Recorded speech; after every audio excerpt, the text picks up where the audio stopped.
윤석열 대통령 주변에는 괜찮은, 제대로 된 훌륭한 사람이 없는 듯합니다. 그중 한 명이 한동훈 장관이 아닐까 싶습니다. 본인의 핸드폰 비밀번호도 못 푼 분이죠. 최근 열린 법사위에서 최강욱 의원과 한동훈 법무부 장관의 충돌이 있었습니다. 최강욱 의원의 질문에 한 장관은 무성의한 태도를 일관하고 질문을 하면 오히려 답변을 떠넘기는 듯한 모습이 반복되었었는데요.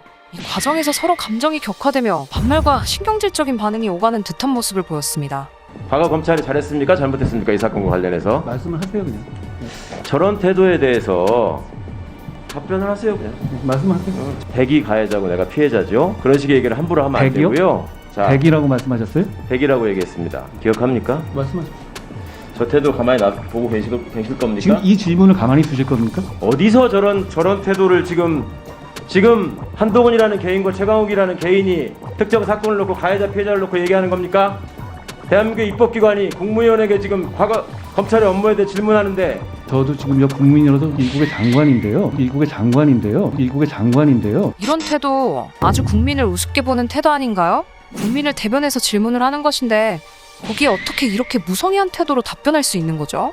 법사위가 말장난하러 나온 곳은 아니지 않습니까? 정말 오만방자한 모습입니다. 이런 모습은 국민들에게 분노와 실망감, 화탈감을 줄 수밖에 없습니다. 또 국민대 일부 교수들이 김건희 여사 논문은 표절이 아니다라고 결론 내린 학교 측 발표에 대해 문제가 있다는 입장을 밝혔다고 합니다. 국민대의 학문적 양심을 생각하는 교수들은 성명을 내고 김 여사의 논문 표절 조사 과정과 결과에 대해 구글 설문으로 교수님들의 의견을 구했다며 응답한 75명 중 69명, 응답한 교수의 92%가 표절이 아니라고 결론 내린 학교의 발표에 문제가 있다고 생각한다는 것입니다. 아이들의 미래를 책임지는 교육기관은 절대 권력의 눈치를 보면 안 됩니다. 정치적으로 휘둘리지 말고 공정하고 형평성 있는 모습을 보여주어야 합니다. 논문 표절이 맞다면 인정하고 아니면 아닌 이유를 떳떳이 밝혀야 합니다. 그래야 앞으로 논문 표절에 대해 억울하고 피해보는 사람이 발생하지 않고 논문을 제대로 검증할 수 있을 것입니다. 그리고 지금 윤석열 대통령의 취임 100일이 지나는 동안 보건복지부 장관 자리가 공석입니다.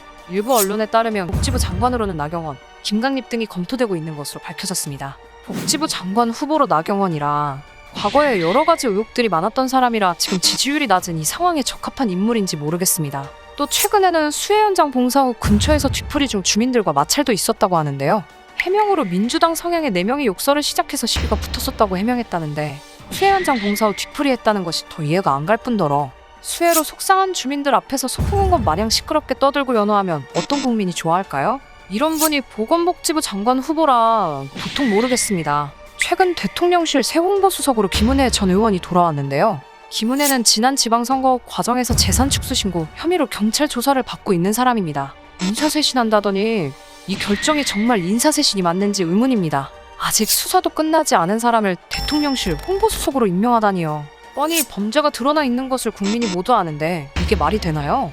지금 검찰, 경찰 모두 정부가 손에 쥐고 있는 상황에 제대로 된 수사가 이루어질지 의문입니다. 논란의 여지가 있는 것을 알면서도 임명했다는 것은 주변에 그렇게 인재가 없다는 뜻이겠죠. 왜 없을까요? 정말 정치 시발입니다.